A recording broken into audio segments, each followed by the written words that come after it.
Fine. How are you all? Good? Can you just stretch it out, ma? I think they're like, yeah.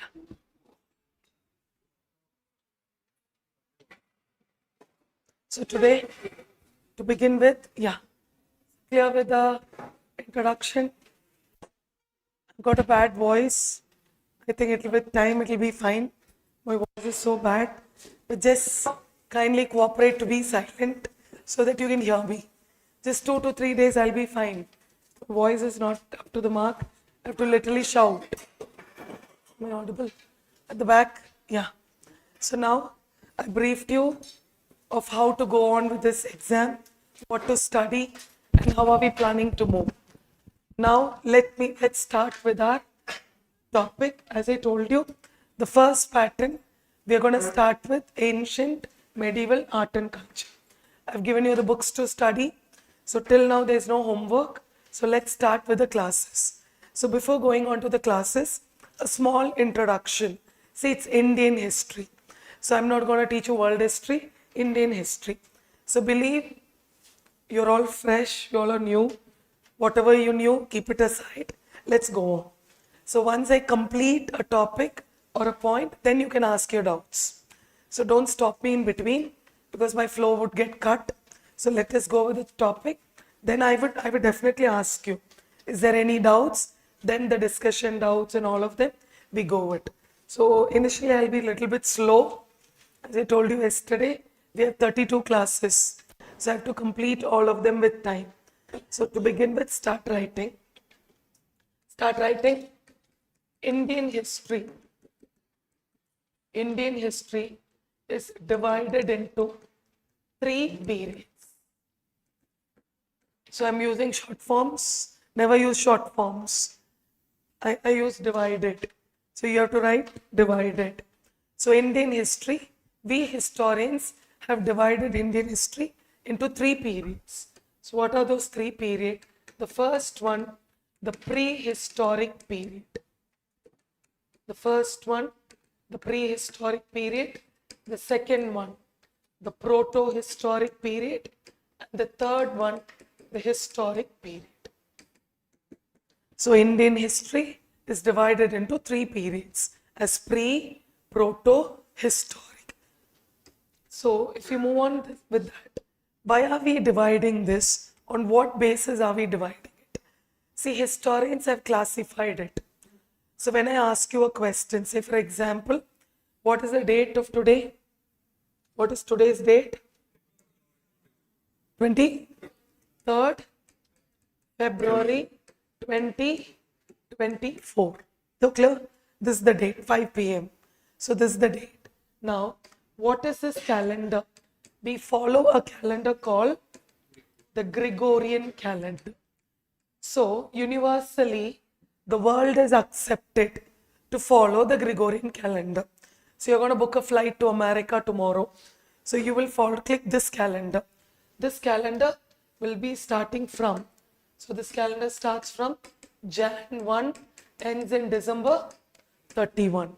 So, this calendar is a solar calendar based on the movement of sun. This calendar has got 12 zodiac signs. Getting it, my basic information. This calendar has got 365 days, leap year, leave all of them.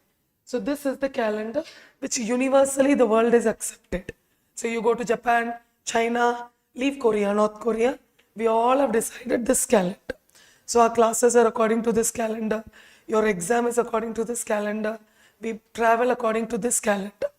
So this calendar, it's also called as, there's another name for this calendar, the Julian calendar. So Greeks and Romans, so today's Italy and today's Greece were together. So it's called Greco-Roman kingdom. So these Greco-Roman, Greeks call it as Gregorian, Romans call it as Julian. So this is the calendar. So how do we know that? And we believe that this calendar is the standardized calendar of the world.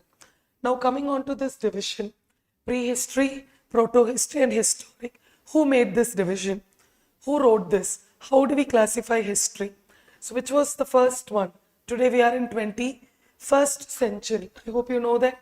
If we calculate this, what do we call? We are in the 21st century. So we write century like this. In history, we put a C, 21st century. So we are in the 21st century AD. So yesterday when I gave you Indus Valley Civilization, I gave you a year 2500 BC, which means there's something with BC, something with AD. So I'm not going to teach you all the calculation and all of them, but let's see what is that. First, we have to understand the divisions of history. Our history is divided into these 3 periods. Now let's see what is this prehistoric period. Hold on with this. So make a heading, start writing the prehistoric period. So what is this prehistoric period? Let's go to the features. Simple features, ma. So let's go to the features. Number 1. In the prehistoric period, I'm not giving you any numbers. There is no literary records. There is no literary record. Man did not know the art of writing. Man did not write. So why do we say man did not write? So when do we write? See, there's always a theory. Getting it? Listen to this theory. There's always a small theory. The theory is dialect. A dialect, when it reaches an advanced stage, dialect is any language, any local dialect. When all the group of people understands the dialect, when the dialect is growing, it develops to a language. So dialect, when it reaches a climax, gives birth to a language. Language, when it reaches an advanced stage, it gives birth to a script.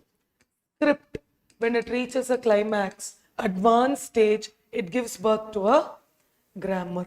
So I'm writing now, which means what do I know? I know the language. So when I know the language, I would know the dialect. In simple, dialect gives birth to a language, language gives birth to a script, script gives birth to grammar. And what is this? This arrow is advancement. It should advance. It's not just like that. There are many languages which does not have a script. Say for example, there's a language called the Gond language. The Gonds of Maharashtra. It's a language, but they don't have a script. Which means what? When there's no script, the language will just be a language, which means the language is not developed. So my language is Tamil. Tamil. There is a Tamil script, which means Tamil is developed. Script is there. We have Tamil grammar, which means the script also is developed. English language, English script. But English doesn't have a script. So what is a script for English? Roman. So ABCD, what we are writing is a Roman script. So English language, Roman script. Say for example,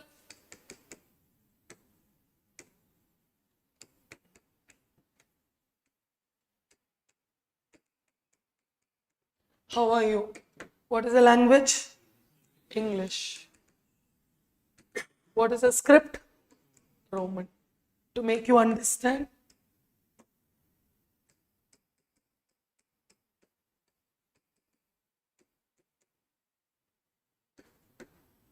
read. Don't just read.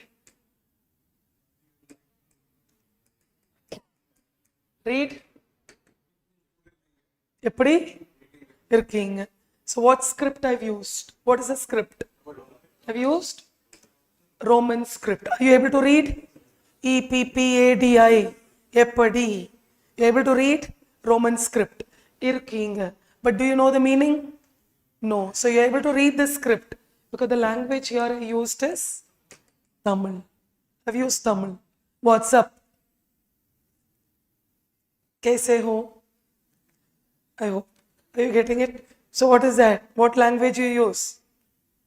कैसे हो? What language you use? Hindi. What script you use? Roman. Not English. Roman. So with one script, I can use any language. Are you all getting it? I told you yesterday, there's a paper called Art and Culture Language. This is how it is used. So, see, I know to read Devanagari. I know to read Devanagari, but I do not know what I'm reading in Devanagari. Same thing what you did here. Same thing. If a Tamilian is sitting here, a Tamilian would understand. Because it's eppadi irking means, how are you? It's in Tamil. How are you? The translation is this. So this is what language, script, dialect, grammar. So I use grammar. Without grammar, how would a language be? How will a language be without grammar? It will be inconsistent. It will not be appropriate. My daughter is 3 years old. I have a small kid. So she tells, Amma, you come, I come, we go. Is there grammar? But are you able to understand? Amma, we go, hotel, dosa, idli, come, home, go. But the crux is, Amma will go to a hotel, eat masala dosa, go back home. No grammar. So when does a language gets complete? When a language gets complete, when you have a proper grammar. Butler's English. When Robert Clive came to India, South Indians were talking this English. I come, you come, we go. So Robert Clive was okay. Madrasi. Are you getting the Madrasis were the first people to speak English? Because Clive was from Madras Presidency. That's why they call it as Butler's English. Which means what is the essence there? You are able to catch it up. So language plays a very, very important role in communication. The ultimate aim is communication. The best tool is communication. Let it be anything. Mother tongues have got some emotion. If I know Hindi, I can tell you, Aap kaise ho? English, how are you? After that, I don't know. So don't ask me. I know only 2 words in Hindi. Which means if it's in mother tongue, it can touch your heart. It can kindle you. If I want to shout at you, if you don't do my homework, I scold. If I scold in your mother tongue, it will deep enter. I can make you cry. But in English, what is this? Why are you not studying? English doesn't give you an emotion. Because we are not English. We are not Brits. We are Indians. So scolding in your mother tongue, talking in your mother tongue gives you. That's why I told you yesterday. What is the language you dream? We dream in our mother tongue. So that is why this is a theory that getting a dialect becomes a language. Language gives birth to a script. Script gives a grammar. Now in the prehistoric period, there's no literary record, which means man did not write. Man did not write. Man did not know the art of writing. So did he speak? Actually, I'll tell you. He did not speak. So when he doesn't write, which means what was not there? Script was not there. So which means what is that? No literary record. But in this period, what do we have? Archaeological evidences. Archaeological evidences are available. Archaeological, start writing. Archaeological evidence, whatever I write, I want you to write. Getting my archaeological evidences are available. So what is archaeological evidences? Archaeological evidences could be any stone, any bone, any metals, potteries, fossils, getting it, anything. It could be anything, any fossil, a cat bone, bark of a tree, a metal, pottery, a stone, anything collectively which you take it under the ground. We call it as archaeological evidences.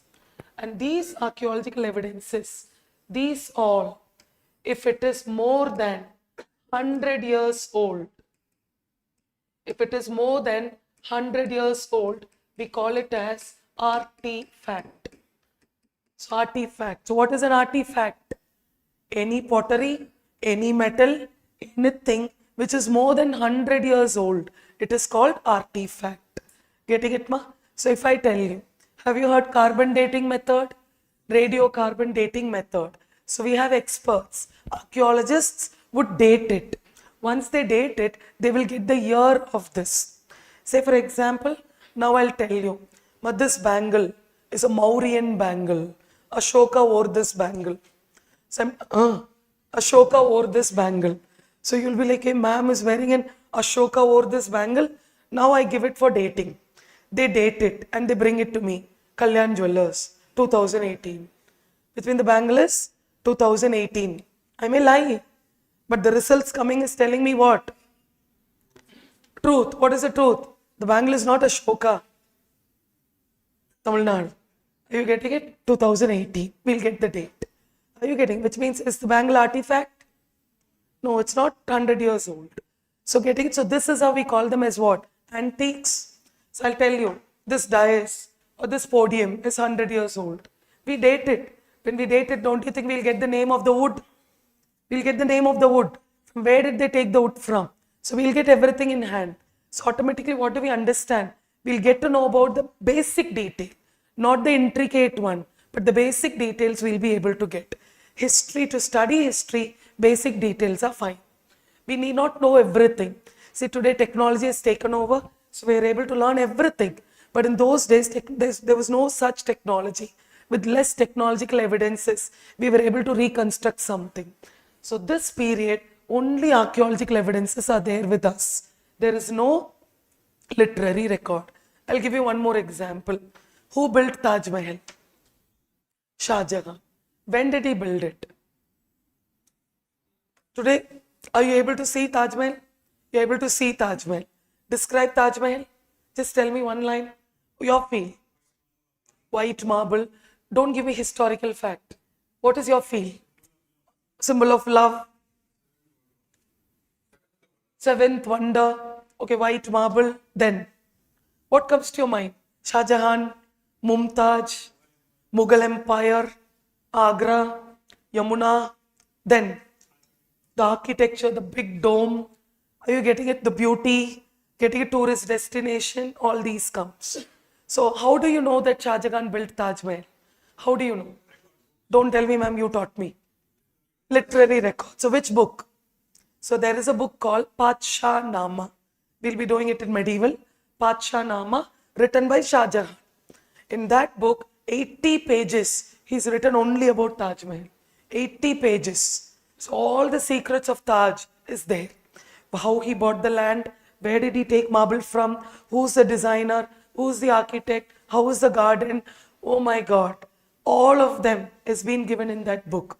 Now I see the book as a historian. I see Taj Mahal. I match both of them. Both are matching. So we will write, okay, Taj Jahan built Taj Mahal. Let's take a small example. The book is lost. Just visualize, the book is lost. Now I'm taking you all to Agra. We are just casually going to Agra. Suddenly we are digging the ground. Taj Mahal comes up. We don't know that. Imagine, suddenly we are digging the ground. Taj Mahal comes up. What will you tell? Visualize. Imagine I'm your head, your history head taking you. You all are my archaeologists. Visualize. My history is all about how you visualize. Imagine we are digging the ground and we are excavating Taj Mahal. What will you all say? Huh? Lottery. What is that? Oh, big white one. Some will say palace. Will you say Taj Mahal? You'll be saying palace. Some would say temple. Are you getting it? Some would say it's a mosque. Some would say it's a tomb. Some might say it's who built it. Oh, so white. We'll not know anything. But it's at Agra. So what do? If we do not know anything, now archaeologists come into the picture. We slightly take one piece of marble. We date it. We will get the year. The year we'll get it 1633. Then we'll go to our history. 1633, who ruled Agra? We will get the answer, Shah Jahan. Of course, Mughals, Shah Jahan ruled. So why did Shah Jahan, did he build? We'll keep inquiring. If we do not know anything, what will we write? A white building excavated at Agra was constructed during Mughals, during Shah Jahan. That's it, we are done. We'll keep it like that. We don't know anything. So archaeology comes there. Maybe once we date the marble, we get to know that the marble was from Jodhpur. Because Shah Jahan took marble from where? Jodhpur. We'll not know anything else. So here comes archaeology. Archaeology plays a very important role. Imagine we are in Karol Bagh. After the class, we just go down, we dig the ground, we take a pottery piece. We take a pottery piece, we date it. The pottery is red in color, red pear. And immediately when we give it to dating, they might say it is belonging to the Vedic period. Which means we'll go to the table, historical chart. Oh, Aryans used that pottery. So the pottery is going to Vedic period. We call the pottery as what? Artifact. So artifact could be anything. It could be this metal. It could be that pottery. It could be a stone. It could be a bone. You get a dog's bone. But humans evolve. We keep evolving. Evolution theory is there. Animals do evolve. So when I look at today, we know the dinosaurs were there. But today we don't have them. Once upon a time, we have the bones there. So with the process of evolution, geography takes a picture here. So geographers tell us that dinosaurs were living, but today it's all out. How do we know that? Archaeologist, anthropologist, botanist, zoologist, paleontologist. So archaeology is not one man's job. All these multiple experts do come and we do a research. We only dig because we're very good in digging. We're very good in digging the ground. So once, imagine I dig this ground, I'll see a leaf, I give it to a botanist. He'll be telling me which plant is this. So I will know, oh, eucalyptus was here.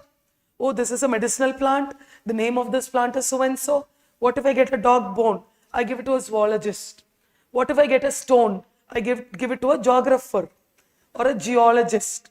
What if I get a pottery? I'll take it because I'm an archaeologist.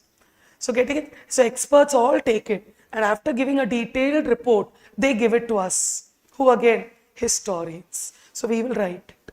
So this is how history is made. So this part, we don't have anything. We have only archaeological sources. So what is the example of this period? The example of this period is, number one, the Paleolithic age. Start writing. I'm not giving you any years so far. I'll be connecting all of them with a year.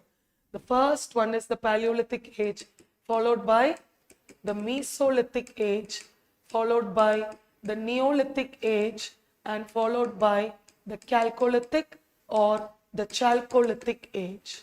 So Paleo, Meso, Neo, Chalco or Chalco. So connected together, this is the chronological one. Study with me, be in class, thorough with me, so that you open any book tomorrow, you will be able to understand. So these four periods come in which part of history? Prehistoric period. Why? Man did not write. Why? Man used only certain artifacts. He used it, but we are taking it today and we are assimilating it out. So this is what is the features of prehistoric period. So clear with prehistory?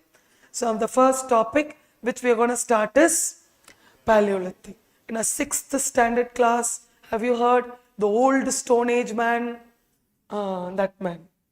That is this man. He used to walk like this. Anyone who sees, he'll catch and eat. That man. So we'll see what this man did. We are going to see. So it's evolution. It's a part of evolution theory. So this is the first division of history. Now we are moving on to the second part. Clear? Prehistory is over. So no years now. Because years generally I give it at the end so that I can connect it. First understand the concept. Number 2. We are moving on with the proto-historic period.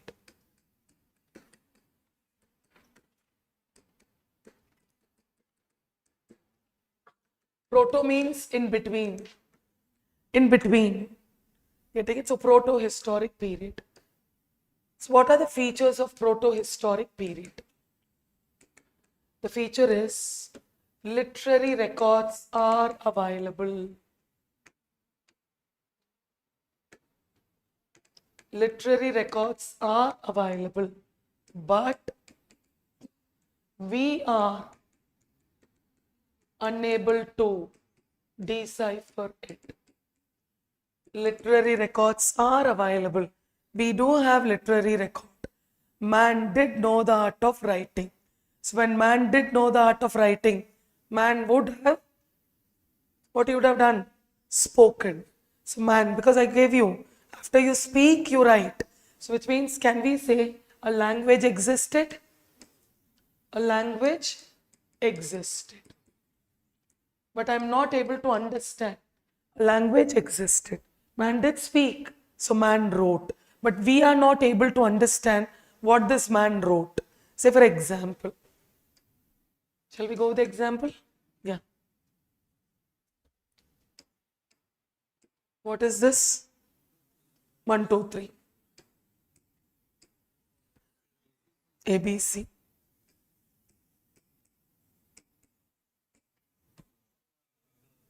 Able to?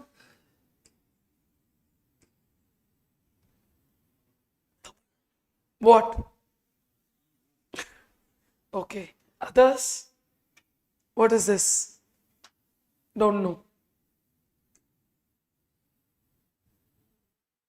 Others, we don't know. 0, O, circle. If I put 1 here, it becomes 0. If I put a triangle here, it becomes circle. If I put G here, it becomes O. You all getting it? It changes accordingly. So now, you're not able to read this. Now, if I ask you this, what are these? Shapes. How do you know? How do you know? Pattern. You've studied. So how do you call this? Numbers? Alphabets? Alphabet? This is Tamil. Getting an alphabet. So getting it, this is shapes. Now tell me, what is this?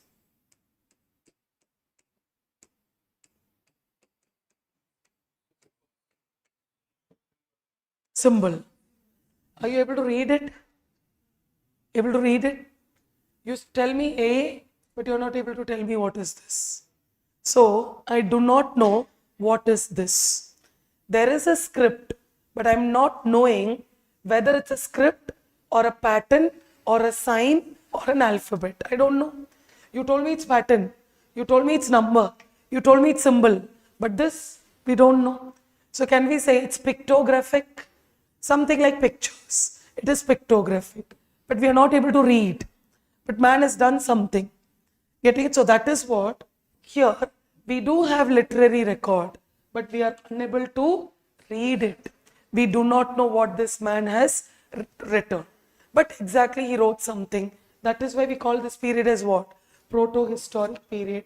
The second feature is archaeological evidences are available. Archaeological evidences are available. So we do have archaeological evidences. Man has God given us lots of evidences. So getting it? So what is the example here? Like how I gave you. So I will write it here. So how I gave you Paleolithic, Meso, Neo, Chalco. What is the example here?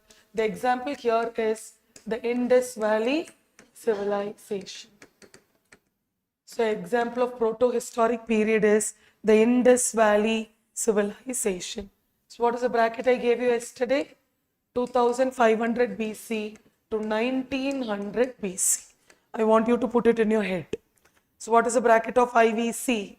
2500 to 1900. I'll tell you why. So don't you think it's decreasing? I'll teach you why.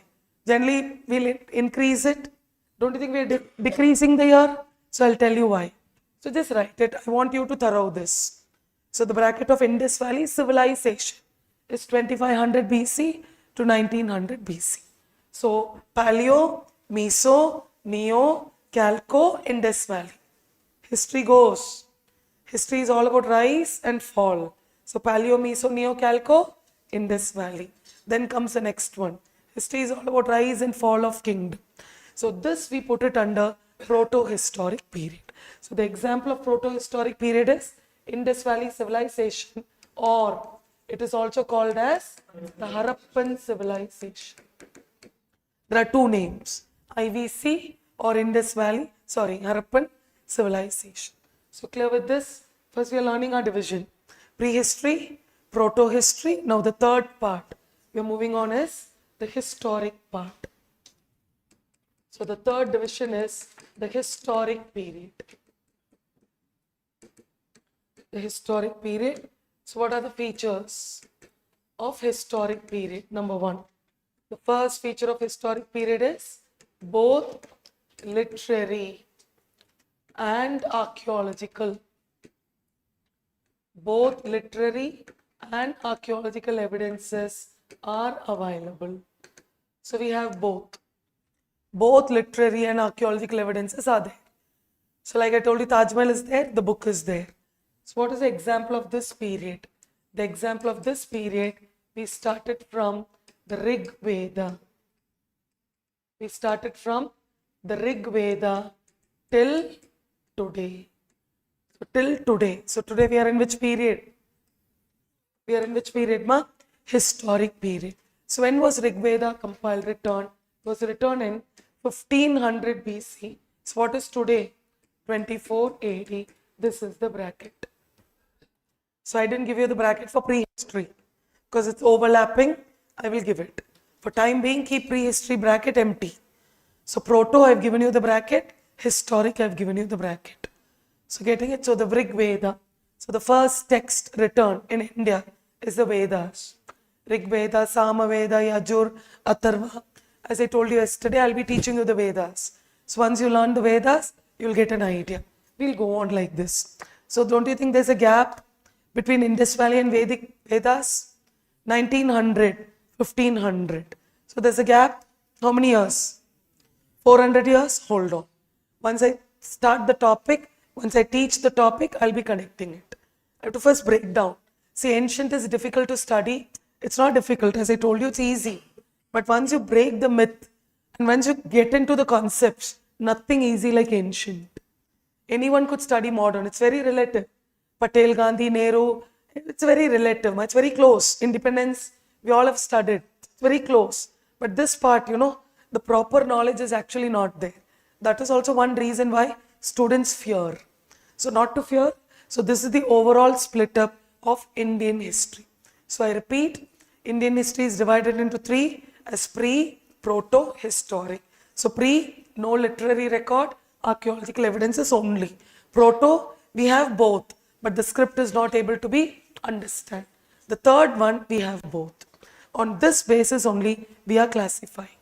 So when you take your any book in the prehistoric period, which means it's Paleo, Meso, Neo or Chalco. So clear with the overall idea? Now we'll move on to the next part. I'll give you a small reference. Just write it. BC, AD,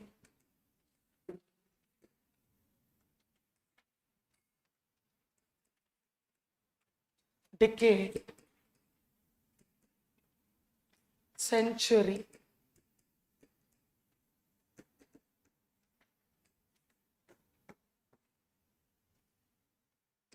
millennium.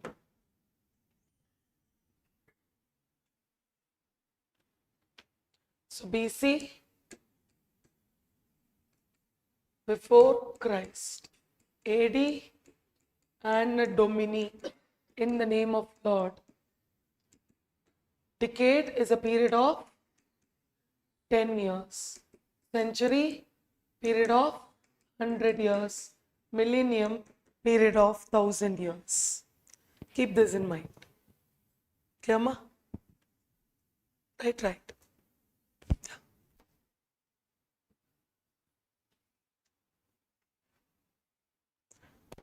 Who made this? Why are we doing it? So what is the idea? What is the classification? So before going into this part, have you written it? Yeah. Same. Will come. I'll hold on. Now, a small easy one. The historical chart will look like this only. See, Romans were the first people in the world to record history in a proper way. Romans, Greco-Romans. So they had the idea that history to be recorded. Greeks were the first philosophers to talk about state, nature, justice, man, blah, blah, blah, all of them. So when you look at the art of history, they perceived that recording history is something very important. If you don't record your history, the future will not get to know what has happened. So recording played a very important way. How do you record? There are two types of recording. One is oral record. I keep orally telling something, and orally it's passed on from one generation to the other. But how long you will hold oral information? Don't you think there are some stories which comes to our ears the moment we are born? One grandmother, she'll make vada. One crow will come. One story, some story. Okay. So every state has got. This is a very popular story. Everyone. Once upon, okay. How does an Indian story start? Once upon a time, there was a king. Oru urla oru raja. So we don't say once upon a time there was a prime minister. Once upon a time there was a president. Always we start a story with what? King. Why? India was a land of kings. We were monarchy. India was a land of monarchy. It's only after the British rule, only with the colonial rule, we happen to have these parliamentary form and all these prime ministerial form. Before that, we were with kings only. And kingship was a base trait of us. That's why we have lots of kings. And these kings were ruling us. That's why look at our cartoon. Look at our old cartoons, our current cartoon, Chota Bheem, Dolakpur. Getting it? The Raja. We don't say Prime Minister, President. We don't do that. Na? Indian cartoon. So don't talk about Popeye and all of them. I'm talking about typical Indian cartoon. Look at our cartoon. Our gods are there. Bal Ganesh, Krishna, Jai Hanuman. All the tiny are. It's all ours. Why? Because what? And the moment you connect with it, we are able to connect with it. Why? Because it's ours. Getting it? Certain cartoons we are not able to connect because they are not looking like us. Chota Bheem, Dora. Dora, Chota Bheem. Who's typically that Indian? Indian, a laddu. He's given a laddu. He's not given a burger. He's given laddu. Our Indian Popeye will eat spinach. Western world. He doesn't look like us. Popeye, the sailor. Are you getting it? So he's a very foreign character. Though we love him. But still. But our beam is super. Na? Put one laddu and take it inside. Grow. Chutki. All the characters and all. Why? See, we get fascinated. Why? Indian. That Indianness comes there. That is why cartooning also has been made like that. Getting, must see certain cultural elements will naturally fall. Getting it? Media plays a very important role. And media also takes which one? History into consideration. Now when you look at, so keep that aside. When you look at the chart of history, it looks like this. So Romans were the first people to record history. Keep one thing in mind. History begins with BC. The starting point is BC. How do we calculate it? We calculate it with the age of the earth. So we get the help of the geographers. Geographers tell that the whole world was covered with ice. So when the whole world was covered with ice, we take the help of the geographers and we cut it into multiple periods. And then we study history. So when the moment man came to the world, human species came, it is BC. Whatever theories, Christianity says something, Islam says something, Hinduism says something, we are not going to anthropology. History starts with BC. Keep one thing in mind, BC will always decrease. Keep that in mind. BC will decrease. So what is the year I've given you for Indus Valley? 2500 BC. So the next year will be what? 2499. Next year will be 2498. It will come here, it will become 1. 1 BC. So every year will have 365 days. Apply the Gregorian calendar. BC will decrease. Now this 1, when it crosses this line, will become 1. History doesn't have 0. History doesn't end. So we are making this calculation. 1 will become 1. And why this line? Accidentally or incidentally, this line is where Jesus was born. Because Romans wanted a yardstick. The moment Jesus was born, they recorded history. That is why the moment this 1 comes here, this 1 becomes 1 AD. So AD will always increase. So after 1 AD, it will become 2 AD, 3 AD. Today we are in which AD? 2024 AD. Simple. So don't you think here also you'll have one 2024 BC? Will there be a 2024 BC? Here it's 2024 AD. Here we have 1500 AD. Here we'll have 1500 BC. When was Vedas written? When was Rig Veda written? 1500 BC. So don't you think there'll be a 1500 AD? So when you write, you have to be very careful. So getting it? So our ancient India is BC. BC will always decrease. So how do you write it? I'll give you a small example. How do you write? Example. I'll take number 1, Buddha. I'll take an example, Buddha, because Buddha in our syllabus comes in ancient India. Buddha comes in BC period. How do you write Buddha? Buddha was born in 563 BC. Buddha died in 483 BC. Don't worry, I'll be teaching you Buddha, then we'll write it. But how are we writing it? Because why? BC will decrease. Example number 2, Ashoka. Ashoka. Ashoka became the ruler in 268 BC. Ashoka died in 232 BC. BC will decrease. Third example I can give you.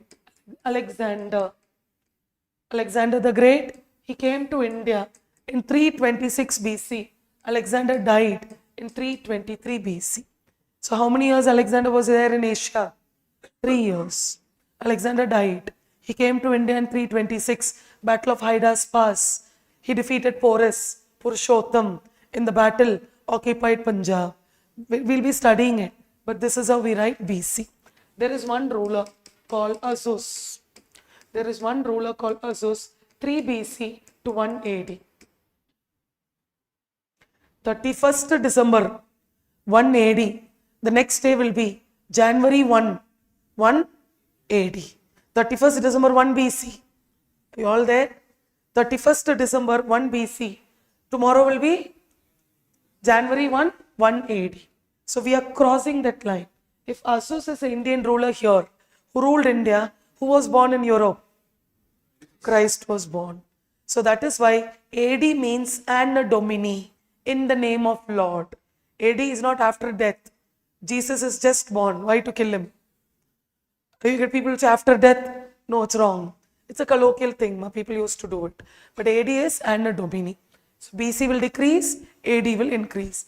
Now tell me, arrange this in chronological order. Which will be first? Who will be first? Buddha, 563. Who will be second? Alexander. Who will be third? Ashoka. Who will be fourth? Azus. Simple. So our entire ancient India, our Mauryas, is BC. Shunga, have you heard? BC. Have you heard Chera Chola Pandya? BC. Sangam age? BC. The Vedic age? BC. So there will be a period where BC will transform into AD. I will teach you. There is a kingdom. BC becomes AD. When BC will transform into AD, who was born in Europe? Jesus was born. So we historians, for our convenience, we have done this. This is for our convenience. I'm not teaching you the calculation. In college, we used to teach the calculation. How Christian era minus, that's all not there. General studies, let's keep it simple. Don't complicate and always keep one thing in mind.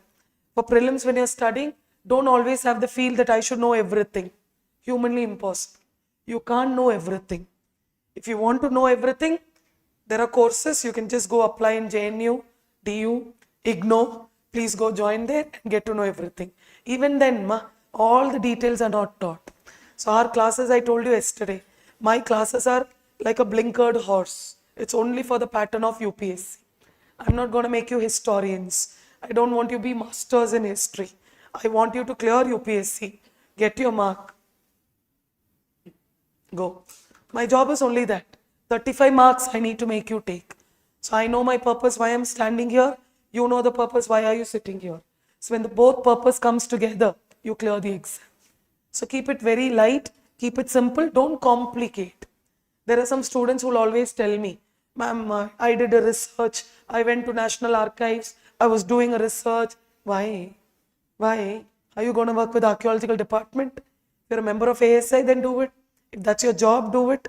So general studies, cyclone, to watch a cyclone, will you come to Tamil Nadu? Every year to see, I will see the cyclone. Come, you can't apply each and everything. Certain things happen and it's a study. Certain things happens accidentally. Delhi is a center of earthquake. Always when I study earthquake, I get very fascinated with earthquake when I study. But in one class I was teaching, the podium was moving. I didn't know. Generally I walk and teach. And the board was also moving. I didn't allow students to go out. I said, be quiet, listen. And we all did. Then suddenly the team came and said, there's an earthquake run. So first time I was like, wow, it's so nice. I didn't know. I was like, things were all moving, It took time for me to realize. Because in Tamil Nadu, what earthquake? And suddenly when building moves, I didn't sense it. Because I was very bit engrossed in my classes. Then one student came and told, ma'am, earthquake. He just pulled me, ma'am, earthquake. I'm like, how dare you touch me? He was just pulling me. I'm like, how dare you pull me?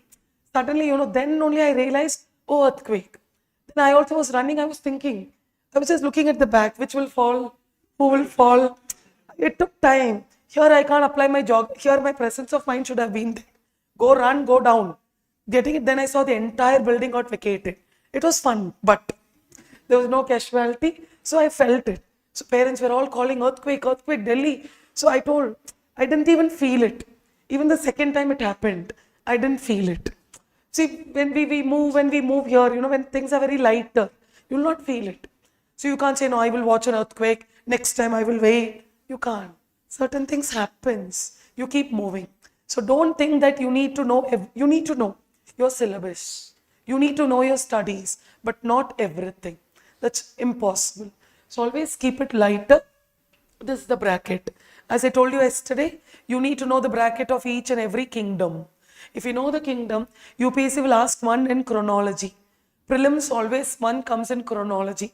For that, this is important. So clear? So this is how it comes on. So now BC will decrease, AD will increase. I'll make you write something. Because I have to give you something to write. Only then you'll understand. So today I'm going to give you homework.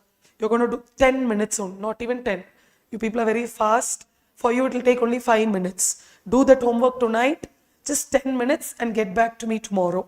You will clearly understand, because I need not waste my time to make you write today. If I make you write now, 10 minutes will go waste in class. So you go home, have this curiosity, do what I tell you, and then come back. So that tomorrow if you're stuck, I can correct you. Ma'am, I wrote it wrong. I'll be checking you. Not individually, but if you have any doubts, you can tell me, ma'am, I'm stuck here. So that it'll be easy.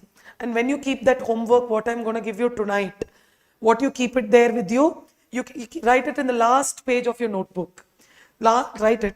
Only one sheet, one A4 size sheet. The homework is going to be that, I'll tell you. I'll tell you at the end of the class. So do that 10 minutes only. You'll be able to do it. No copy paste. I want you to write it so that every time when we open a kingdom, you can turn that last page and you can easily tell me the year.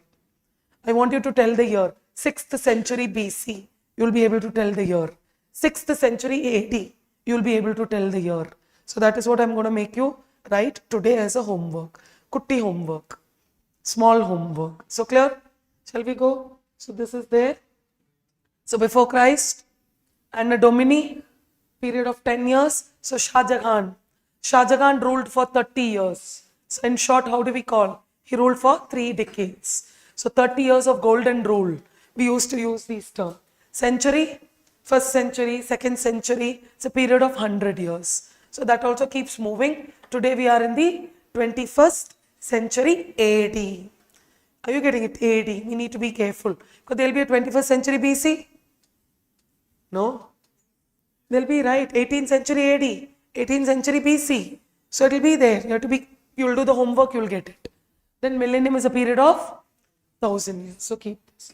So now, with this only, I made you write Indus Valley civilization comes in BC period, because BC will decrease. So our history is divided into Proto, Historic, and this calculation. So getting it, and which calendar do we use? Gregorian calendar. So this is a small introduction of history. Anyone stuck here? Any doubts you have here? Let me know. We'll move on to the next topic. Because that is a year where the dating method gives us. Because with Indus Valley civilization, we don't have a particular year. When the Great Bath, we always go to the extent. Because only archaeological evidences are there. Archaeological evidences are giving us this year. So we are taking it. This is the one. So we go on with this only. And currently we are advanced with technology. Even though with advanced technology we apply, we're getting the same year only. Which means our basics were always right. My Indians, we don't go wrong. We are very strong with our history. Maybe not today, but who made all of them? The Britishers have made. Who wrote our history? Britishers wrote our history. So when they write a history and we write our history, which would be much better? We writing. I writing about myself, you write about myself, which will be apt. Autobiographies will be apt. Biographies will be at times interpretative. That's why biographies get confused. Ashoka might have thought, but if Ashoka would have written, no confusion. So always, that facts. That's why today the government is trying to think to write the history. And all the names what we have today is a colonial name. Don't you think whatever we carry is a colonial name? The colonial legacy is still continuing. Good or bad, the Britishers were to write our history. So since they wrote it, they took it as a white man's burden. Have you heard this term? It's a burden of the white. Because after the Queen's proclamation, after the revolt of 1857, in the Queen's proclamation, there was one clause which said that we will develop the Indians and we will take it as a burden and we will develop them. So a colloquial, informal term came out called white man's burden. We will teach them, educate them, build dam, build bridges, build roads, dig wells and all of them. Educate the Indians also so that it will be easy for them to run the administration. So likewise, so that colonial legacy is still continuing. Though it's been more than 200 years, but still it continues. So shall we go? Now we are going on to a topic. Make a heading, the prehistoric period. Yeah.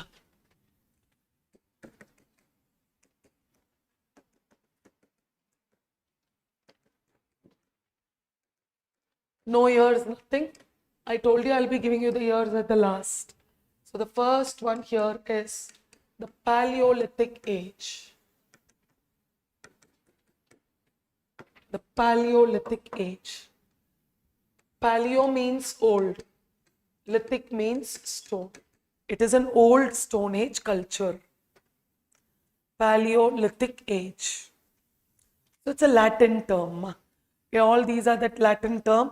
We are still using it. Getting it? Now.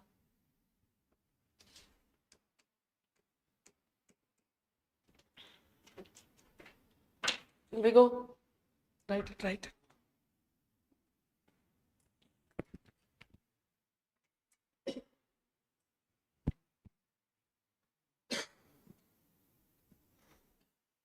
Done? Shall we go? Yeah. Imagine the whole world is covered with ice. This period, whenever I tell you something, try to visualize. Getting it? So whole world is covered with ice. And the first human species are out in the globe. So getting it? The first human species are there. So the whole world is covered with ice. We are coming to India. It's the ice age of the world. So now man is here in India. We call that man as Paleolithic man. We call. Getting it? So this man, how was he in India? This man, he was a hunter. Just listen, not to write. He was a nomad. When I say man, it's women also, human. Getting it? Man, human. He was a nomad. Who's a nomad? Wandering from one place to the other. He was a hunter. Getting it? Then he used big stone tools. He used big stone tools, huge, big stone tools. This man used. He was also a food gatherer. So whatever he saw on the way, he just gathered food. Getting it?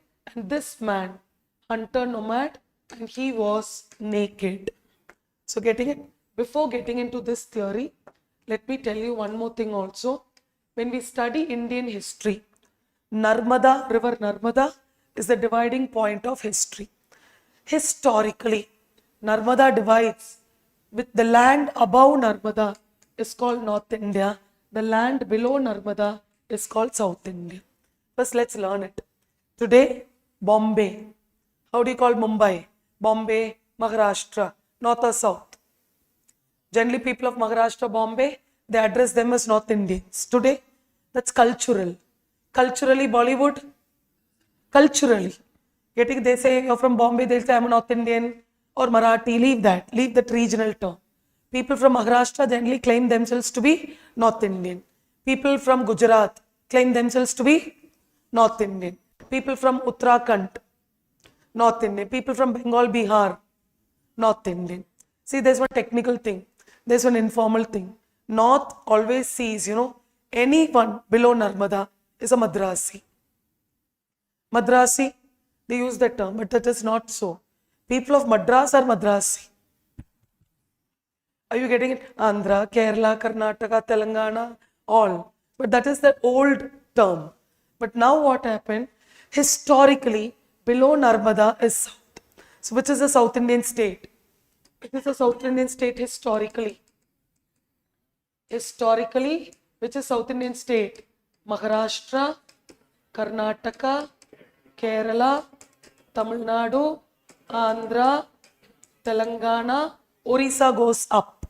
Why? Because Narmada Mahanadi. So Orissa doesn't come in south. So people of Orissa, you are North Indians. Are you getting it? Technically Orissa, Jagannath Puri temple is a North Indian temple. Are you getting it? The Lingaraj temple, Bhuvaneshwar, or the Konark Sun temple is a North Indian temple. But this Ram Mandir is a North Indian temple. Bragadishwara temple, Tanjore, South Indian temple. Meenakshi temple, Madurai, South Indian temple. Tirupati, Laddu temple, South Indian temple. Getting it? So Siddhi Vinayak temple. Siddhi Vinayak temple, south. It's in Bombay. Are you getting it? Siddhi Vinayak temple is in Maharashtra. Shirdi Sai Baba Mandir, south. So technically this is historically. Culturally people cut it like this. They cut like this. I'll rub it later. They cut like this. This line is a cultural line. So that's why Bombay goes up. But today I'm not teaching you culture. Today, currently people say Bombay is north. But no, historically this is there. And keep one more thing also in mind. Human transition in India started from south to north only. Man did not move from north and south. The first man to come to India was from south. From south he moved up. So Paleolithic man, where did he was there? He was in south. There is a place called Attirampakkam. I'll make you write. Attirampakkam, it's in Chennai. In today's Chennai near Madras. That is, we call it as Paleolithic site. That is the place where the first Homo erectus, the human fossil, was found. So the first Indian was found where? The fossil was found where? In south. So man from south started moving. The Western Ghats and the Eastern Ghats are there. So there are plenty of rocks and stone found in south. So this man, imagine, he is a nomad. This man is a nomad. He is a hunter. So he sees big stone. So what will this man do? This man has got bodily hairs, full of hair. This man used to walk like this. This man had lots of teeth. He had lots of nail. His body was heavily built. He had full of hair. He looked like an animal. He used to walk like this. So when he is hungry, he'll take a stone. He will chase an animal. He will throw it on the animal, tear the animal, eat. Done. So this is what is this man.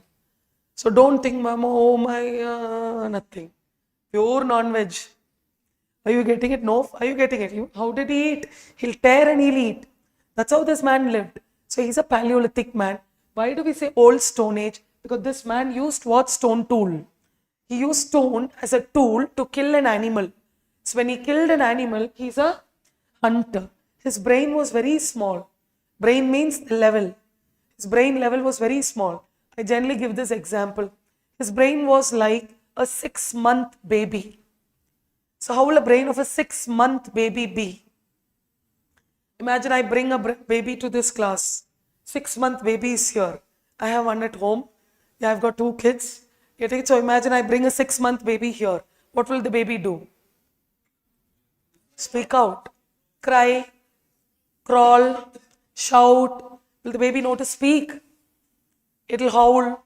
It'll scream. This man did not speak. Because prehistoric period, there's no writing. How do we know that man did not speak? His vocal cord is intact. Esophagus, his vocal cord is intact. You take my vocal cord and test it. Ruptured. It's completely gone. My vocal cord is completely used because I keep on speaking. I'm a kind of a chatterbox. I keep on speaking only and I teach also. So automatically it's damaged. My vocal cord is full of it's damaged. You could see it also. But still I'm trying and I'm to damage it even more. Are you getting it? So tomorrow, out. Which means what? My vocal cord is here and there. But you take the vocal cord of this man, plain. Nothing. He didn't speak. So like a 6-month baby, screaming, shouting. So what will the baby eat? We are not giving any food. The baby is here. It's crawling. What will it eat? Whatever it sees in the ground. Have you seen babies? Whatever they say, they'll put it in the mouth. Whatever they say, they'll put it. It's a lizard, cockroach, non-veg baby, ma. It's a non-veg baby. So it will take, imagine the baby is going out.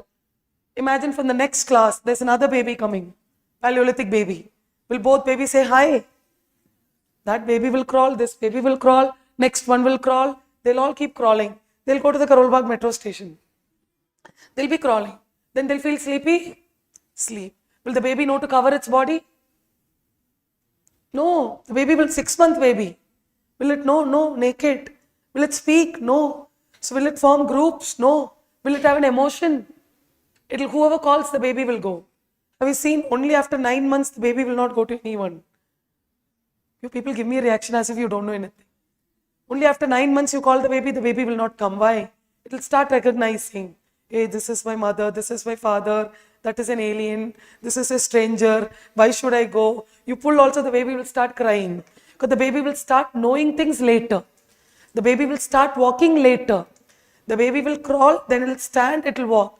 Human evolution. It will take time. So everything is a matter of time. That's why we say baby steps. Slowly we come.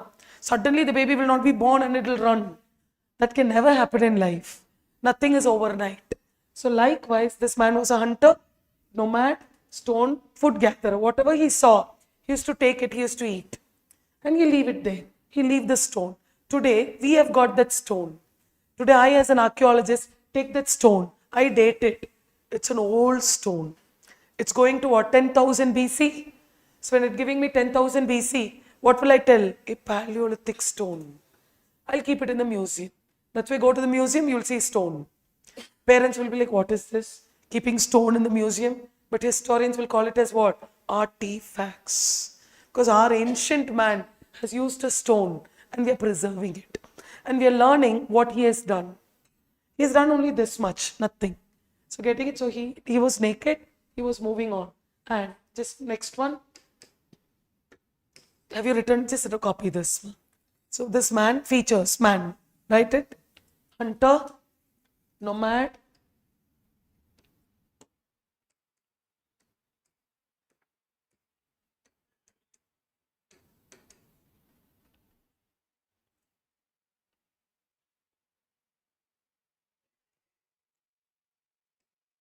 now, towards the later stage, he invented fire. So this man, so the sixth feature is, towards the later stage, he invented fire. So fire was an accident. He did not invent it. He was not a scientist. He never knew that. So how would you get fire? So this man was a wanderer. So he'll have 2 stones.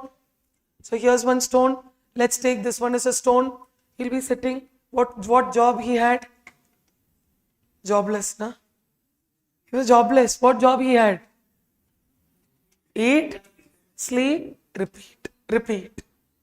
So eating doesn't require a reason. Why do you eat? There's no reason. I'm hungry. My stomach is calling me. Why do you sleep? Body is wanting some rest. I'm sleeping. That's why we call these as natural. So eat, sleep. And at a particular age, reproduction also is natural. So these are all common things. Eat, sleep, reproduction. These 3 things are natural. So this man did reproduce. So reproduction did happen. Why? There are many Paleolithic men. So all these Paleolithic men, then how did they come? They were reproducing. So today we know that there is an institution for reproduction that's called marriage. And after marriage we give birth to children. Life moves. We know that today. But in those days that was all not there. Today we are in a system called monogamy, one-on-one.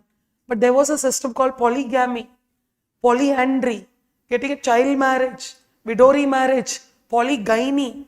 Don't you think so? Endogamy. I'll be teaching you all them. When a kingdom comes, I'll be teaching you the marriage also. So all these we do not know. But man did mingle. So when he mingles, when A, B comes together, they give birth to C. So A and A cannot give birth.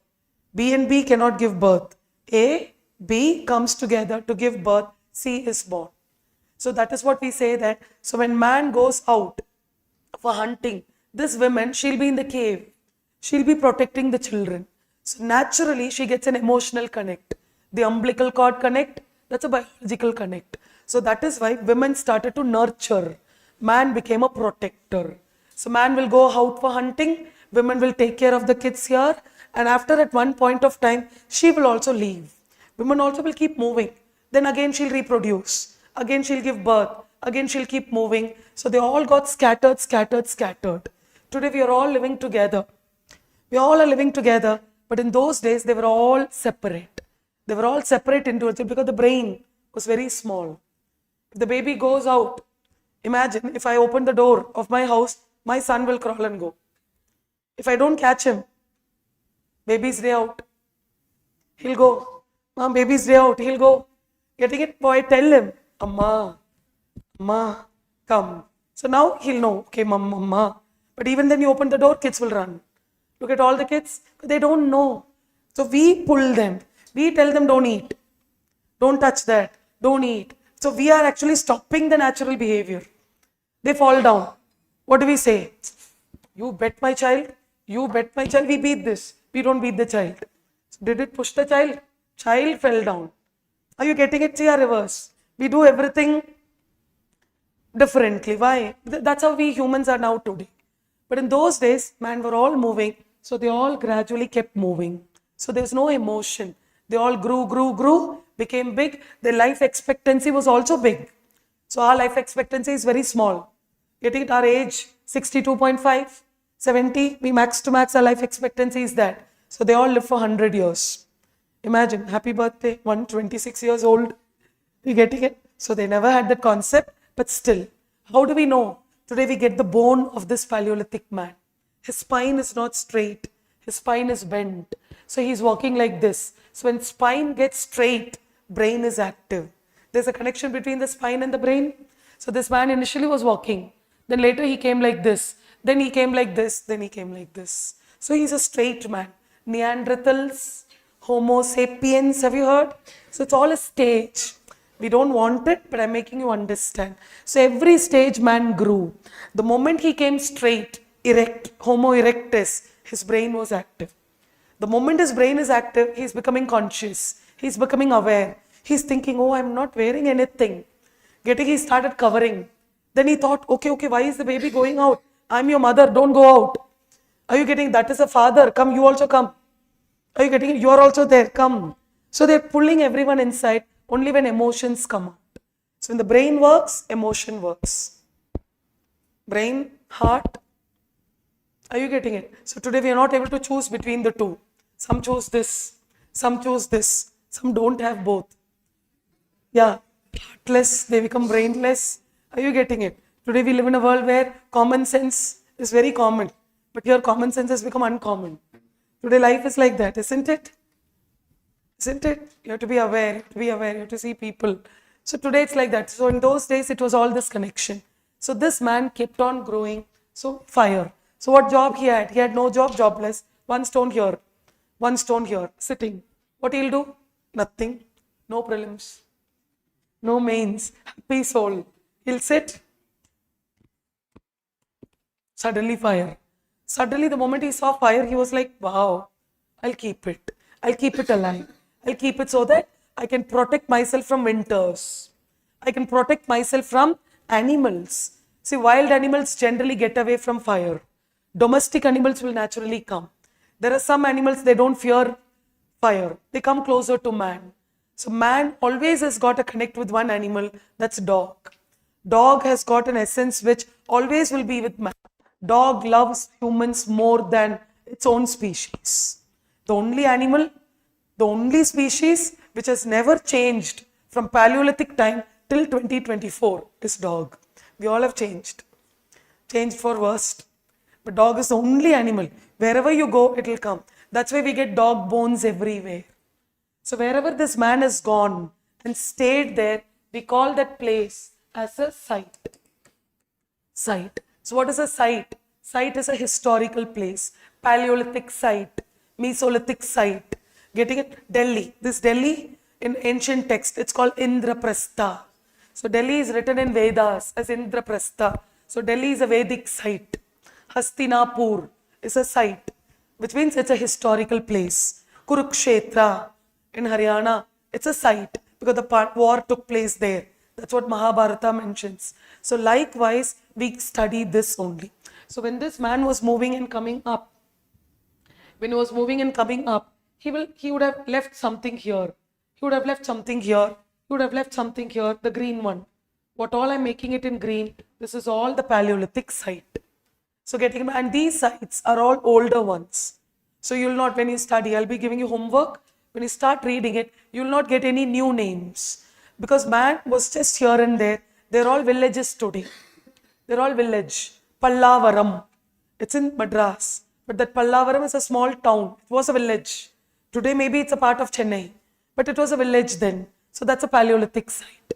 Likewise, everywhere we have sites coming. So this man kept on moving. So now this is what? Towards the later stage, he invented fire. So now, again, the next point. So clear? 6 points I've given. Now, the next point I'm making you write is, again, towards the end. Towards the end, he began to paint at natural caves. So this man began to paint. So who's the first man to paint in India? Paleolithic man. So that will be the 7th feature. Getting it? So he began to paint. So again, I have to teach you something. Have you written it? Beyond this, UPSC asks you anything? Nothing. Did Paleolithic man know to paint? Yes. I'm going to teach you the painting now. Did he know to use fire? Yes. Was he naked? Yes. He didn't do anything. So grouping is all there. So towards the end. See here, I've given you a clue later. Here I've given you end. Both are same only. But I didn't give you any year. Because I didn't give you a bracket. I left the bracket empty because I have something to connect it. Because I have to teach you overlapping. I can't scare you all of a sudden today. Let me scare you gradually. Are you getting it? Let's go gradually and let us do, not scaring, to connect it. But to connect it, I need the next topic. So only then I can connect the previous one. So I'm waiting for the next topic so that I can give you the year as a connection. For time being, I've left it empty. So towards the end, he began to paint in natural cave. Now take down an example here. Start writing. Example here. Example. At Bhimbetka. At Bhimbetka. Yeah. Ancient paintings been found. So where is Bhimbetka? Bhimbetka is at Madhya Pradesh. So at Bhimbetka caves, write it like caves. Ancient paintings have been found. So Bhimbetka caves, we have ancient paintings been found. Clear, ma? So I told you yesterday there's a topic in art and culture called painting. Painting. So who's the first man to paint in India? Paleolithic man. Where do we find the painting? Bhimbetka. So now make a small side heading, the Bhimbetka caves. Under this, make a small side heading, the Bhimbetka caves.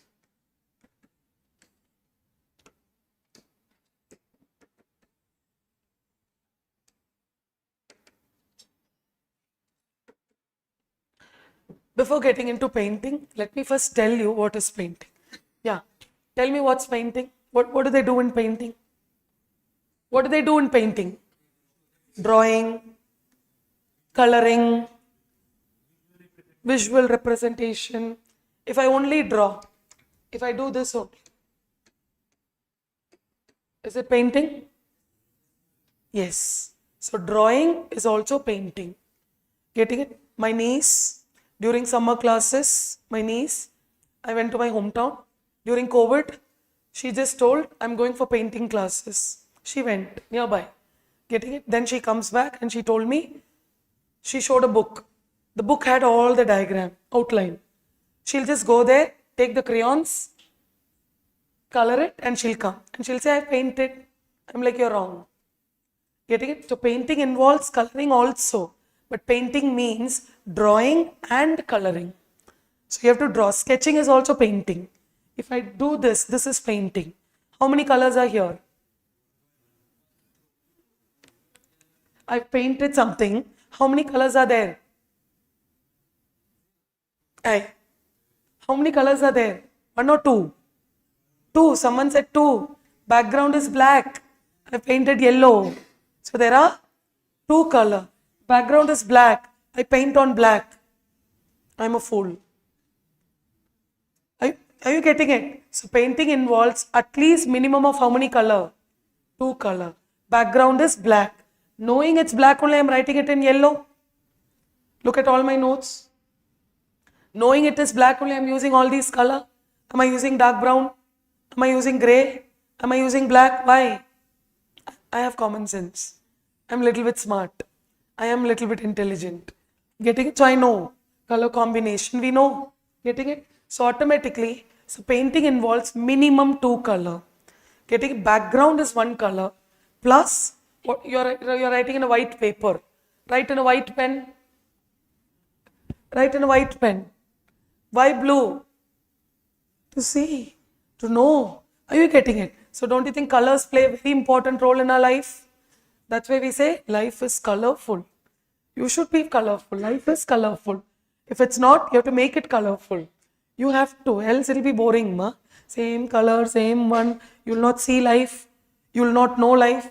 So life should be what? Changing. Only then we get color. Color exactly, it's not red, pink, yellow, blue, green, orange. It's about what you do. What the activity you do productively. So this is painting. So what did this man do? He was living in this Bhimbetka cave. So as I told you, where is Bhimbetka? It's at Madhya Pradesh. How many caves are there? There are 49 caves in total. Write it. So Bhimbetka is at Madhya Pradesh. How many caves are there in total? 49 caves are there in total. Out of which 45 were painted. So today how many caves are painted in Bhimbetka? 45. But total how many caves? 49. And this cave is a UNESCO World Heritage Site. Today I'll be teaching you UNESCO sites later with art and culture. This is a UNESCO World Heritage Site. So this cave is a prehistoric cave. My history, you can write points. You can write it in paragraphs, you can write it in points. I always prefer points. Points are easy to write. Points will get you more marks.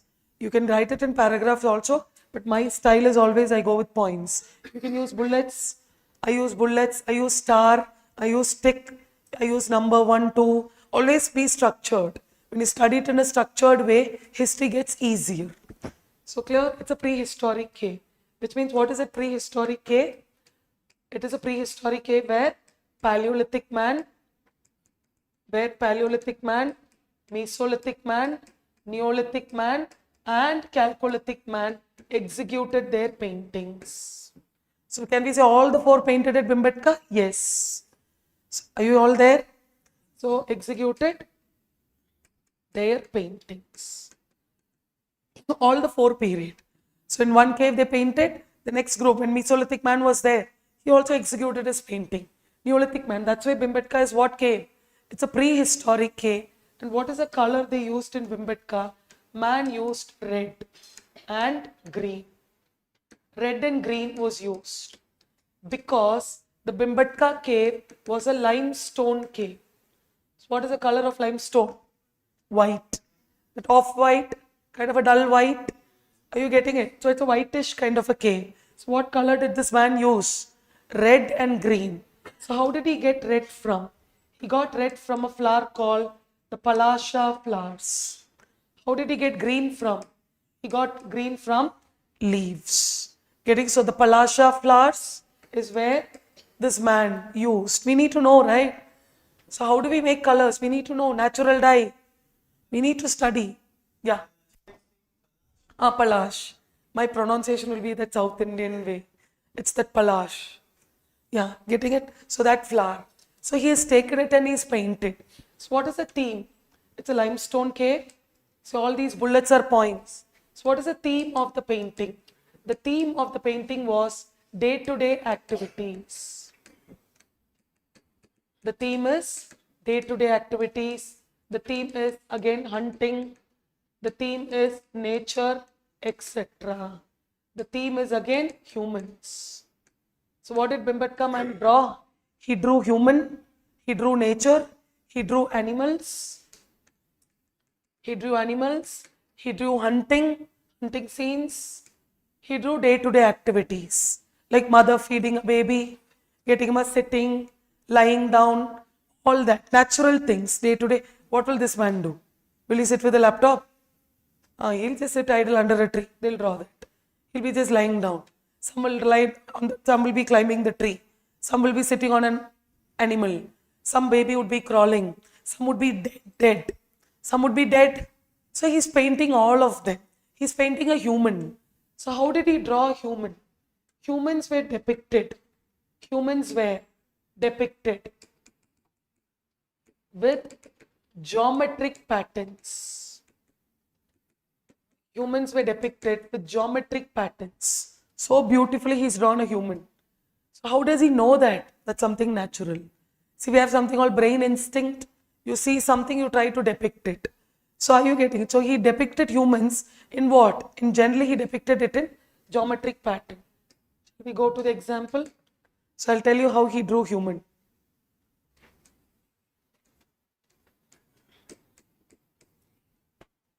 This is a Bimbatka man. Still we use this circle. Not a perfect circle. One line. Man is so happy. Please take a note.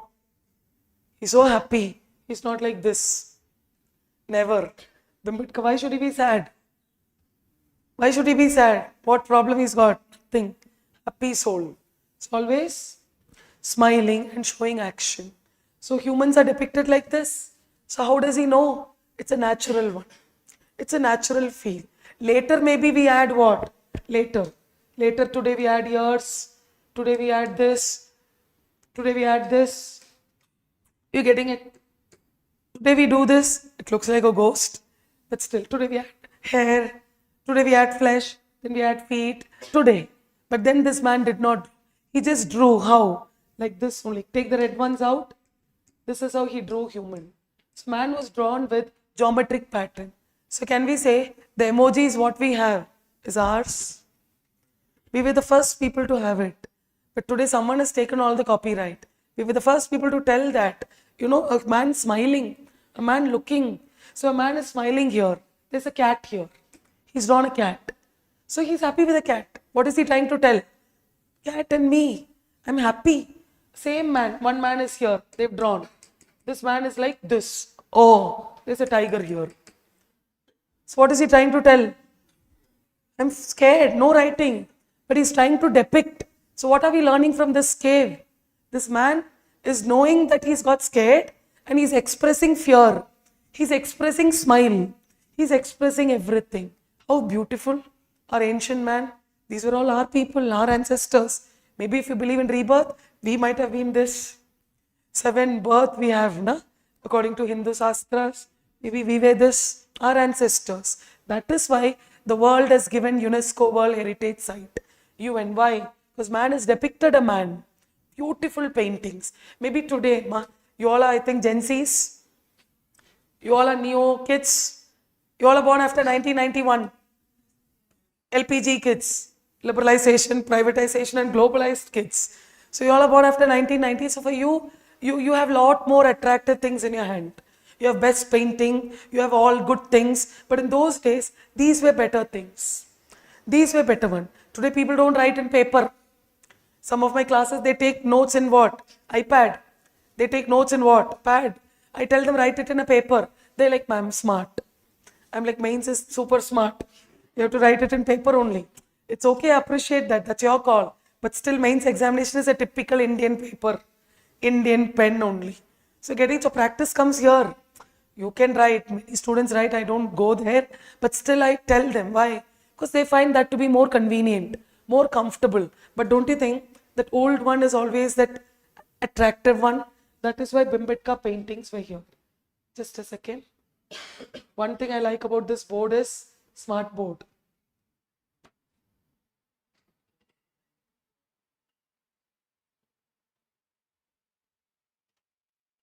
This is the Bhimbetka painting. Have a look. Have a look. It's not clear. I can't zoom it, ma. You have to zoom your eyes. Yeah, we don't have that actually here. So could you see it now? Look at the color. Look at the rock color. It looks like scribbling. I took my grandmother here. She's like, not at all nice. Are you getting it? She's my case law number 1. Always, what is this? You've taken me here. Not at all nice. But you take a historian. Beauty lies in the eyes of the historian. So historian will love you like, wow. So common man will be like, what? Wow. Are you getting it? That's the opinion difference. Beauty lies in the eyes of the beholder. So are you getting? Maybe you get fascinated with Taj Mahal. We get fascinated with these. How could this man think? And see, hunting scenes. Could you see? There are many, ma. There are many, but I'm showing you smaller ones. Little ones. Because every stage man drew. Paleolithic man, could you see? The cave is like this. The cave is like this. Rock shelter. Covered, fully covered. We didn't know that the cave existed. That's why the cave was excavated. What is excavated? The cave was found. It was covered. When the cave was completely covered, Britishers saw the cave. They dug. They went inside. And they were like, wow. They dated it. The year is going to Paleolithic age. They dated the painting. It's giving us a year of Paleolithic man. We are like the first man to paint in the world is Indian. So don't you think always we have to lift our collars? First man to dance is an Indian. First man to paint is an Indian. First man to sing is an Indian. First man to come is an Indian. Come on, ma, we are so brainy and so brilliant people, but we always look at the West. West, dumb. They are like there. They have lots of technology, but don't you think all ancient things started in Asia only? Particularly China, Africa, we always talk about that. So this is the cave.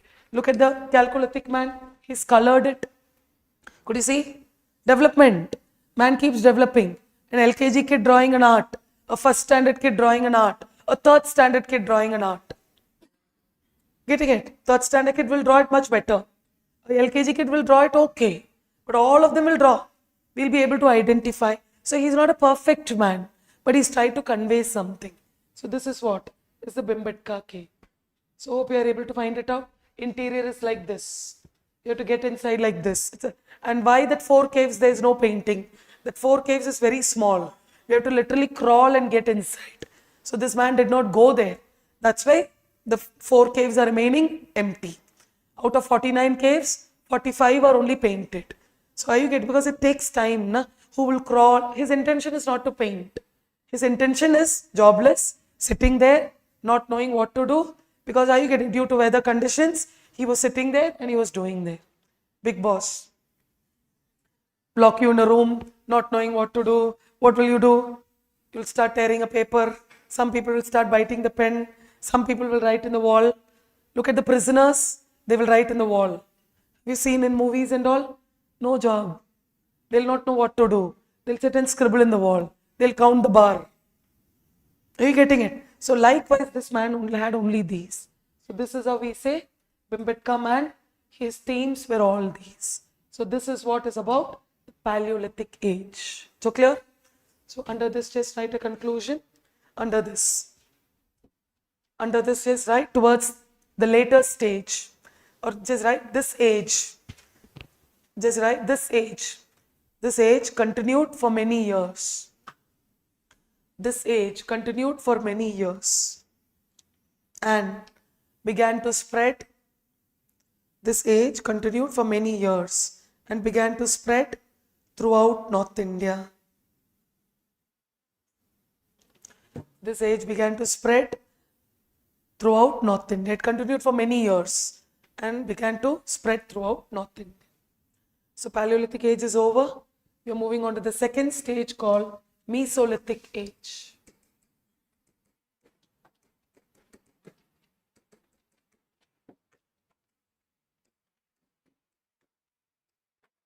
What does Meso means? Meso means middle. It's a middle Stone Age culture. So Middle Stone Age. So what did man do here? Paleolithic man is there. What did this man do? So man, again, he was a hunter. He was a food gatherer. He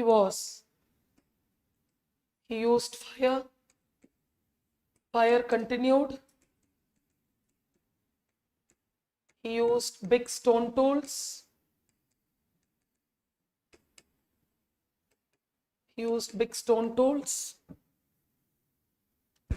Then he was nomad and he was naked. Same points. Did he paint? Yes. He executed paintings as well. We know that. Bhimbetka will continue. Bhimbetka continues. All same. The yellow ones, what I've written it in yellow, the yellow ones all continue. Same. Paleolithic. Now what is a new one he did? He used small stone tools. He began to use small stone tools, and these small stone tools were called as microliths. So micro means small, lith means stone. So he began to use small stone tools. So when did microlith come? Microliths entered during Mesolithic period. So and these small tools, when you look at these microliths, it had sharp edges. And these microliths were flaky. Flakes. Because when you rub two stone, one will fall down. That small piece is called a microlith. So this man began to use small stone tools. So don't you think his brain is a little bit getting active? Evolving. So getting it. So now it's very difficult for me to run and carry a big stone and run and hit an animal. So now what I'll do, I'll take a boulder. I will throw it on an animal. The animal would be dead. Then I go near the animal. I peel the skin. Like with a small tool. The tool will be max to max like this. It will be 1 centimeter to 8 centimeter long. Small tool like this. So what was the size of the microlith? It was, where is microlith? 1 centimeter to 8 centimeter in length. That's it. Very small. Max to max it was very small. So small tools are easy to peel. Easy to peel. Imagine a blade. Easy to peel off the skin. Easy to cut. Easy to make small pieces. But he can sit and relaxedly, he can sit and cut an animal. What job he's got? He can sit for 2 days and cut. 1 week and cut. So he can do everything. So he was doing all of them. And these microliths are found throughout Indian subcontinent. So when it's found throughout there, and that place we call it as microlithic site. So what is the only add-on we see in this age? Small stone tools. So his brain level is a little bit active. Paleolithic man is there. Mesolithic man is also there. So this age continued for many years. They're all there only. So how do we identify a man? How do you call him and how do you call him? We call him Paleolithic man because he had big stone. We call him as what? Mesolithic because he is using small tool. But today there is a term. Na? For the current generation we call them as 2K kids. 2K kids. Why the term? 90 kids. 2K kids. No one says 60 kids, 70 kids and all. We don't use that term. What is that special about 2K kids? 90 kids. The exposure level is more for whom? The 2K kids. 2K kids, the world also underwent a very big drastic change with technology. So 2K kids are more with technology. The technological advancement what they have is making us to tell us 2K. It's because of that. Technological advancement. What they use is the one. Is sending money to someone is easy or tough for you? What do you do? Huh? UPI, see? But the previous generation? Bank, stand in the queue, fill the form, cashier, check it thrice, call them multiple times. This is what differentiates. So technology has taken you. Technology has consumed you. Getting it? So everything, you become cashless economy. All like cashless. You don't carry cash. Now even e-rickshaw I come, 10 rupee they're giving what? Google Pay. I'm like, my God. Are you getting it? You don't have 10 rupee? Even for 10 rupee they pay Paytm. Getting it? So why? Because you are taken over by technology. Technology has consumed you. But there are still some people use money. There are still some other group, other generations. Still they do exist, right? So how do we differentiate between you? Take me. I use money only. No Google Pay, no Paytm. Are you getting? I'm a person. I still go to the bank. I go to the bank. I do. When was the last time you wrote a letter, postcard letter? 2019. When was the last time you sent a greeting card? Raw greeting card. When no leave letter. So getting hardly you write email, Gmail, getting no postcard, all telegram. I'm talking about that telegraph. Have you ever sent that telegraph? Telegraph. My God, that old telegraph. You have to go to the post office. No, not this telegram. You people are telegram people. Now you're getting it? WhatsApp group. You don't do. Why? Because you don't know. Technology has completely taken you. And imagine what will the next one do? Are you getting? We don't know. Next generation, your generation, your kids. What will they do? Are you getting? It's very difficult because that's why a special name. 2K kids, technology kids, Gen Z. Are you getting it? Old ones and all, they're calling us like what? Boomer.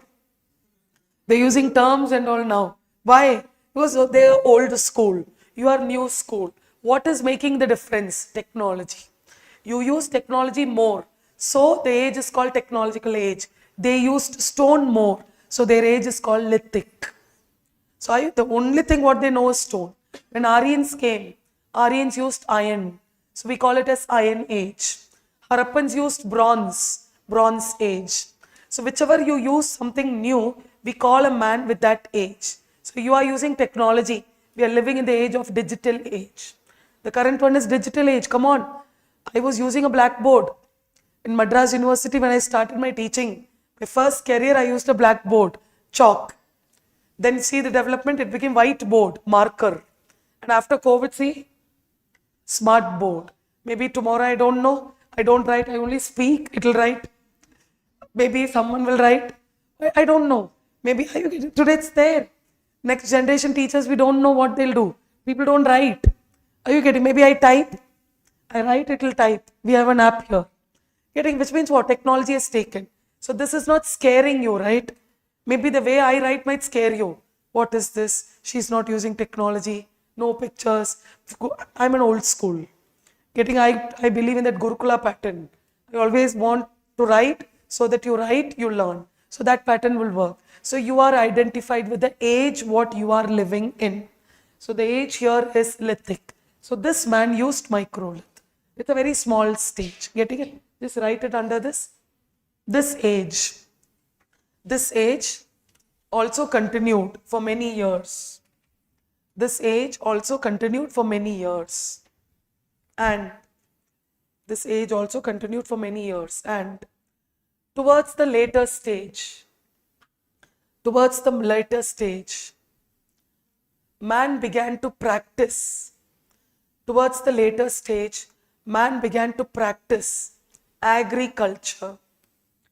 Towards the later stage, man began to practice agriculture and fishing.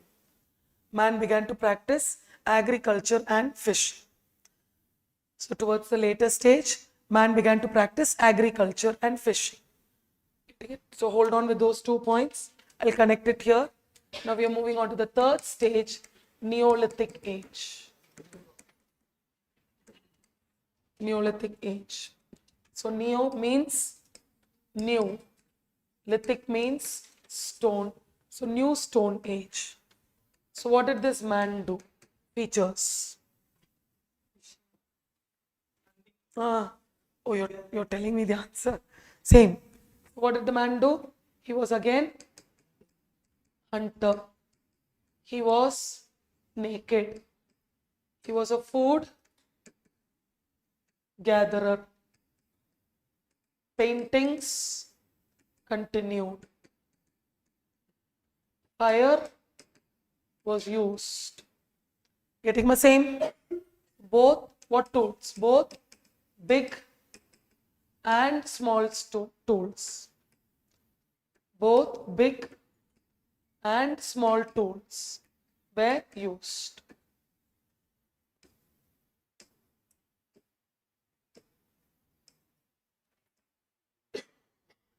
So hunter, naked, food gatherer, painting, fire, big and small tool, continued. Everything. Same ditto.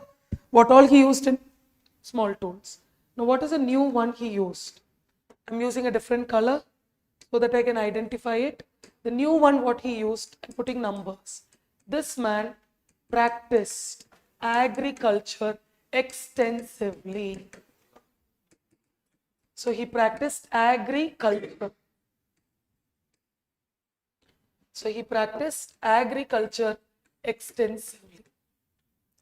So the first man to do agriculture, and this agriculture in a primitive form. So don't think it's in a big form, primitive. Not today's agriculture. Whenever I teach you ancient India, nothing today. But today we have extensive agriculture. What is primitive agriculture? Nature. There's no human intervention. So let's understand. Winds would carry seeds. Seeds would be dropped. Winds would cover the seed. Rain would fall. A crop will come. This is agriculture. So this man will pluck that crop, eat it. Then again he'll put it down. Again a crop will come. Only one job he did. After eating the seeds, he'll put it down. Very good job. He'll put it down. Again winds will close. Then again a crop will come. So he started doing that. So now this man is thinking, I'm getting a food here near me. Why should I go? So automatically this man became what? The second feature, he became semi-nomad. No nomad? Became semi-nomad. He'll go and he'll come back. He'll not wander. Initially he was a wanderer, nomad. He'll go. Now why should I go?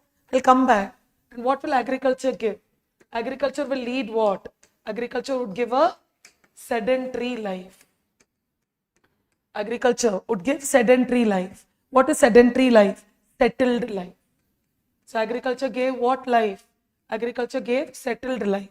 Where did this man settle? This man settled near rivers. So rivers became what? Gradual. So can we say Mesolithic age and Neolithic age are overlapping? That's why I made you write. Towards the later stage, man practiced fishing, agriculture. So both are same. Are you all getting it? That overlapping one. So automatically, when he's living near rivers, won't he do what? He practiced what also? This man practiced what? Fishing. So he practiced fishing. Now use logic, common sense. History is a common sense subject. Man, humans, what you will do? You're near river. Today we are told what not to do, what to do. At that point of time, stomach is calling you, you see a fish. So initially this man used to tear an animal. He used to tear an animal and he used to eat it raw. Now he's got fire. So his brain is what? Whatever he's got, he'll put it in fire. Now he'll take a meat. He'll put it in fire. Tandoori. He'll eat. It's not cooked. Anything you put it in fire, it's called cooked food. So he's not having a kitchen and all. And he's sitting idle. He'll have fire. But grains will be there. He'll put it there. So automatically what happened? Taste will change. When you use fire, taste will change. And who's teaching him that? Nothing. Because he's free. He's empty. He's just not knowing what to do. Sitting and just processing his mind. That is why we say that Paleolithic, Meso, Neon, Chalco, these people ate cooked food. Cooked. Cooking means what? Using what? Fire. Are you getting it? Today only the term is different. Some people they say, I eat without you, I cook without fire. Are you getting it? That's a current term. But cooking involves fire. So this man is eating what? Whatever he had, he used to take fire. Wherever he went, he'll take fire. The moment he takes fire, animal will run. Winters, fire. So naturally what happened? I told you ice age. With Mesolithic age, the climate is getting warm and dry. Sun rays are coming. So his bodily hairs are shedding. So climate is getting, glaciers are melting. When glaciers are melting, rivers will come. So the man is seeing river. Wherever rivers are going, he'll go near the river. He'll settle near the river. He'll drink water. He will have a barley. Then he'll see one animal. At times the non-veg urge will be there. So for the urge of the non-veg, he'll run and go. He'll kill. He'll tear. He'll eat. He'll come back. So when he comes back, what is he? Semi-nomad. So he's settling there. And imagine when we all settle in one place, what was again formed? Communities emerged. Communities emerged or communities entered, or you can say communities or groupings emerged. Human groupings, man began to group himself. Okay, come, let's all sit together. We'll all be here. So when all these started coming, and since this is all happening in a remote place, there's no city and all, right? We call it as what? Village communities emerged. Community means what? Village. What is village? Rural. Agriculture is primitive. So when this man started to settle, village communities emerge. And when we all live together, same people, same group, you start living together, what will come out? Emotions will start coming. And that is why these communities gave birth to what? Families entered. Communities will give birth to families were born. Big community. From that, we'll slowly 5, 6 will come. It's a reverse. Generally, we'll say families give birth to community. But here it's a reverse. Imagine this entire classroom.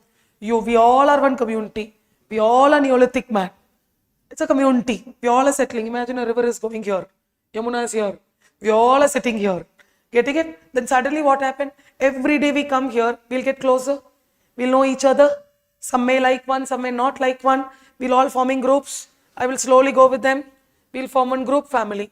Then the next one, family. The next one, family. We'll become family. So the family ties get stronger. And when family ties come, emotions will start coming because this man's brain is also growing. To settle near the river, to settle here, to eat barley. And when he did agriculture, what was the first crop to be cultivated? The first crop cultivated was barley. Barley was the first crop cultivated by man.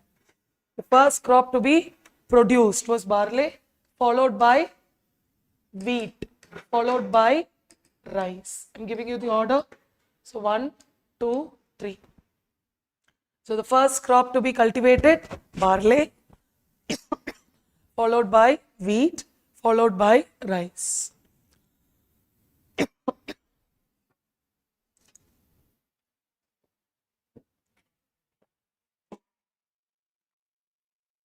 Here. So 1, 2, 3, 4, 5. These ones are all the new one. New. Next one, what is a new one? I'm writing it here. He used bone tools also. Bone tools. Human bone, animal bone. So both bone tools he started using. How do we know that? Today we are having a bone tool. We are having a bone. When we date it, this man is beaten. Not killed, beaten with it. He's just cut a tree with that. He's tried to cut a crop like a sickle. He just used it to cut something. This man has used what tool also? So big stone, small stone tool, bone tool. This bone is a human bone and an animal bone. He started using. See, man evolved. Animals also evolve. Getting it? So here we get all of them. 1, 2, 3, 4, 5, 6. I'll write it here so that everything comes here. The 7th one I'll write it here. This man began to manufacture potteries. He began to manufacture potteries. So the first man to manufacture pottery, Neolithic man. And this pottery, we call it as terracotta pottery. And this pottery was handmade pottery. So the 7th point, catch the numbers. This man, 1, 2, 3, 4, 5, 6, 7 new ones. Don't you think it's rapidly growing? Points are increasing, ma?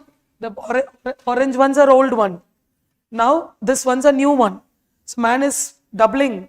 Everything faster. Population also going faster. So getting it. So he started using pottery. So how did he use pottery? He's settling near river.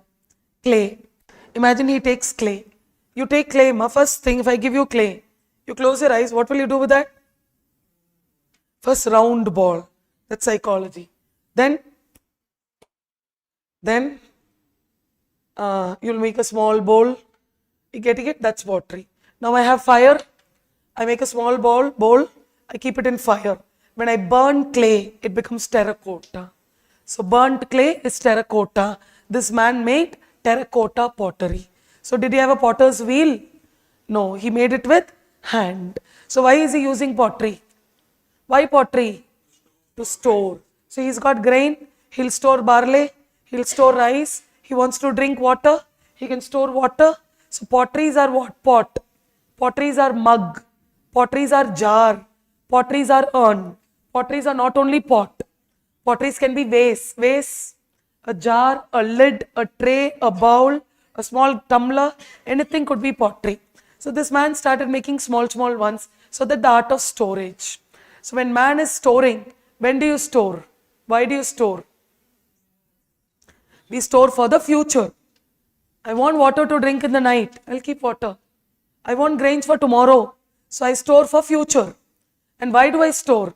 If I'm self-sufficient. If I have surplus only, I'll store. If I don't have surplus, why would I store? So can we say this man's brain is little bit growing? Yes, more abundantly growing. That is why we call him as what? The Homo erectus. So this man started manufacturing pottery.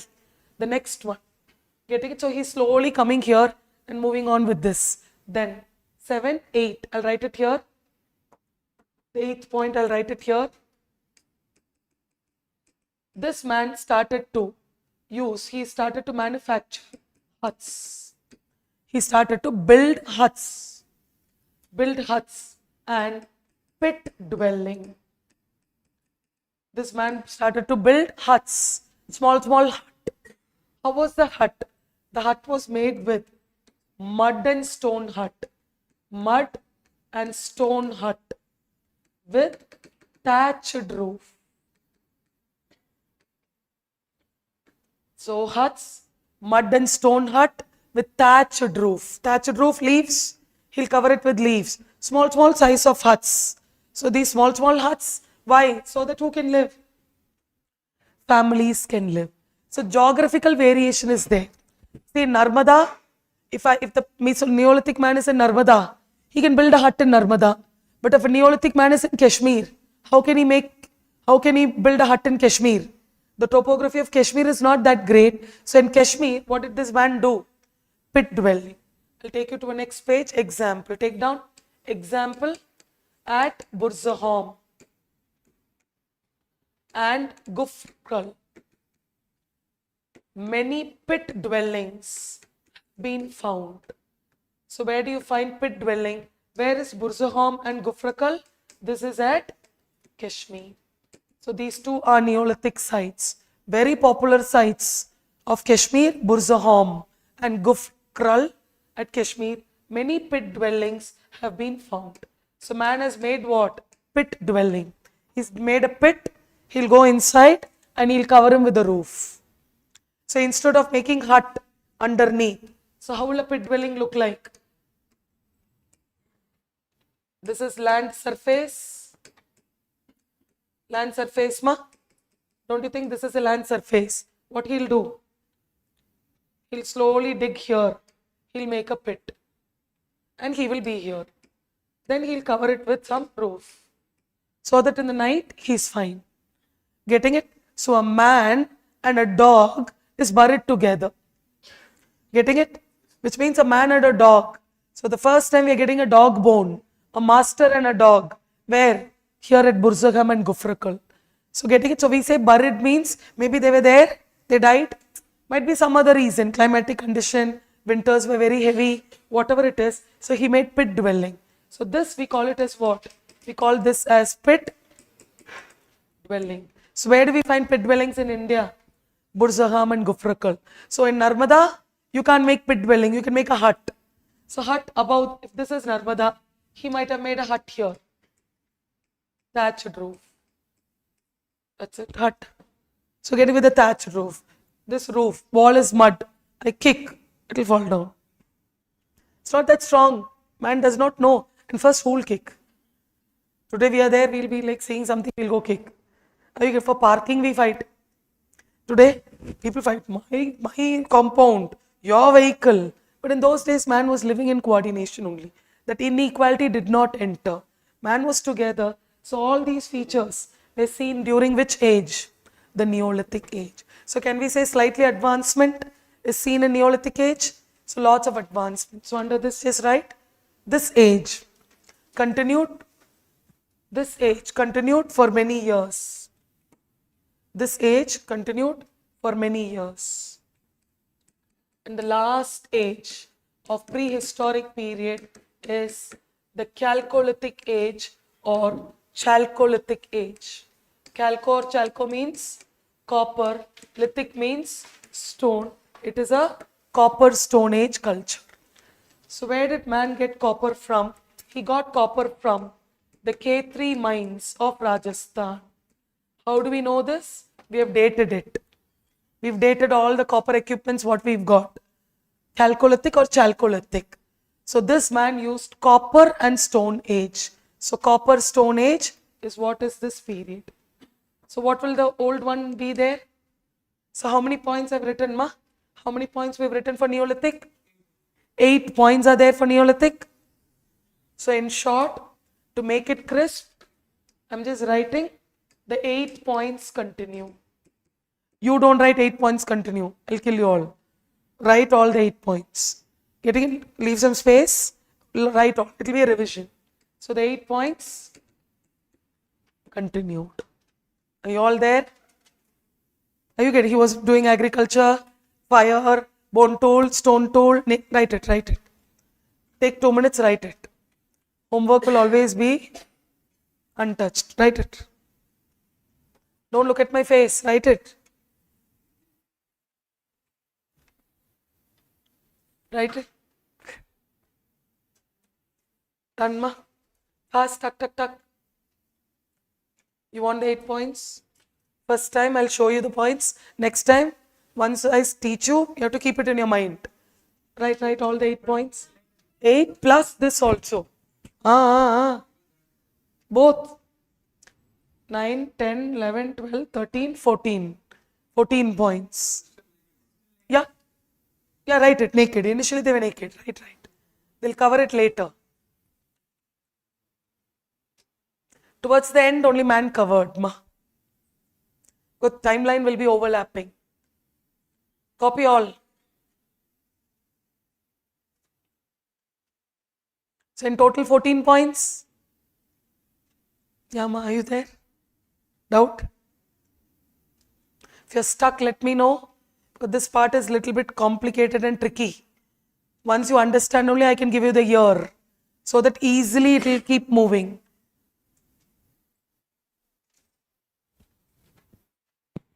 So till now, no years. We have to connect it.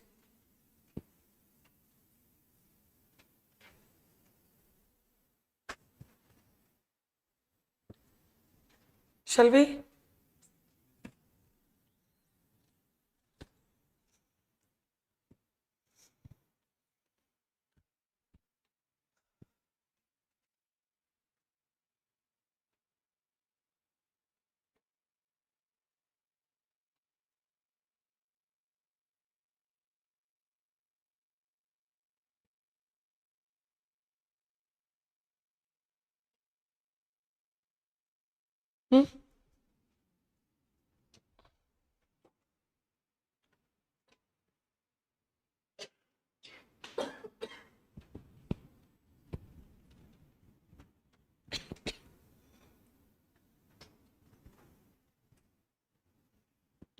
Yeah.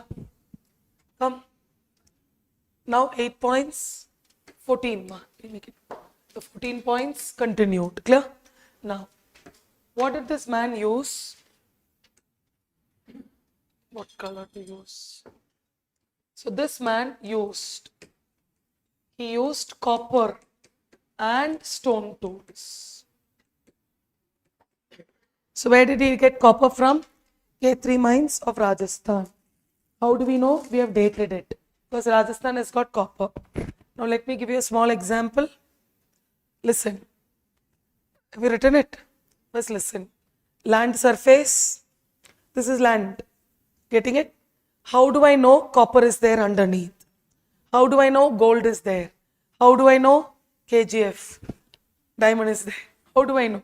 So nature gives mining. First, how do I know that I should mine? So let's take, this is land surface. Let's take this tissue as copper. Copper is here. This man is walking here. He is walking here. Nomad, na? Semi-nomad, he is walking. Suddenly too much of copper deposits. Copper has come like this. Copper has come like this. Too much of a deposits, copper will burst out and come.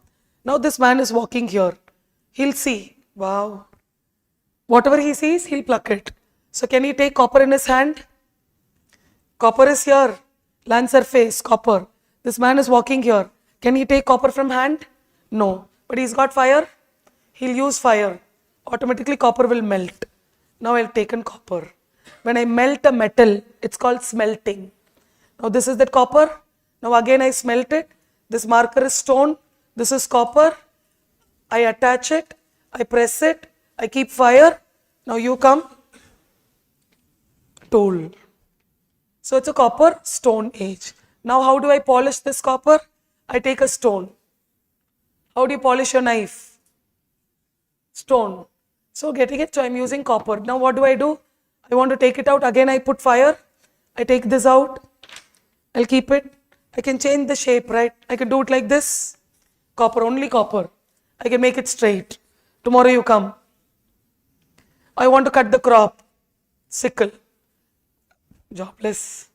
What this man did, no prelims. Sit, getting it, so doing like this. Cutting it. Then making it one, like this. See, I'm Chalcolithic man. Doing it like this. Then keeping it like this. Are you getting it? Then attaching it here. Fire.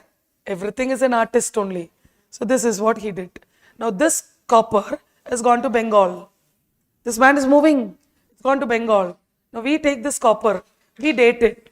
Oh, this is from K3 mines. So where did this man take copper from? K3 mines. That is why Rajasthan is a Chalcolithic site. He used copper. But how did he use copper? Copper limited use. He did not use copper extensively. Please do mark it. Limited use, less use only. So this man used copper and stone tools. Then towards the later part, this man, he covered his body. He covered his body. This man began to cover his body. How did he cover his body? He began to cover his body with animal skin. And he began to cover his body with leaves. So he began to cover his body. Then he started to make advanced potteries. Or you can say huge potteries. He started to make huge potteries. So when he started making big potteries, and these potteries were all decorated. He started to make decorated potteries. He started making huge ones, decorated one, covered his body, copper and stone tool. Are you getting it? My domestication of animals will naturally come. When agriculture comes, cattle rearing would come. When cattle rearing comes, domestication of animals would come. So that's natural. With all these is there, look at this man. He's covering his body. He's doing agriculture. He's manufacturing pottery. He lived in huts. So how do we call this man? This man, we call him as what? This man, Chalcolithic age, was typically the rural age of India. And Chalcolithic age was the advanced age of the prehistoric times. So which is the more advanced stage? Chalcolithic man. Who's the advanced man? Don't you think our village people do all of them? Look at our tribes. Look at our village people. They do this only. They cover their body. They make pottery. They live in huts. They use all these stone. Fire is there. What are the tribes in Andaman doing? Getting it, ma? So this is how, with the age we can compare it. So with all these, what happened? Man started having grouping pattern. Imagine in one community there are 100 members. Imagine in the other community there are 200 members. Who will be strong? Obviously 200 will be strong. So this 100 and 200 will start competing. Smaller ones were dominated by the bigger one. Bigger ones are trying to shadow the smaller one. There are small, 4-5 group. There are 50 group. So I will try to overshadow it and I make it even more bigger. So this man, are you getting it? This kind of competition is coming. So this is what is Chalcolithic age. So clear? So this man started moving on. So throughout North India he is spreading out and gradually he is moving. So clear, ma? So just write a conclusion.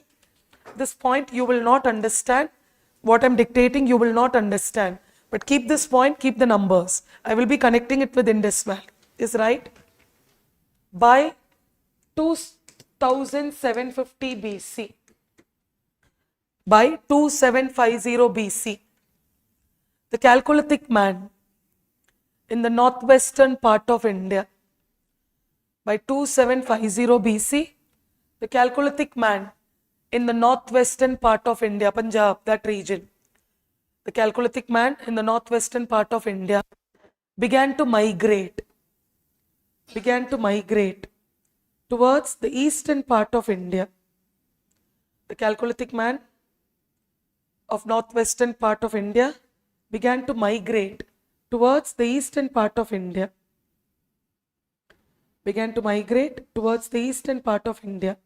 And settled there. He began to migrate to the eastern part of India and settled there till 1000 BC.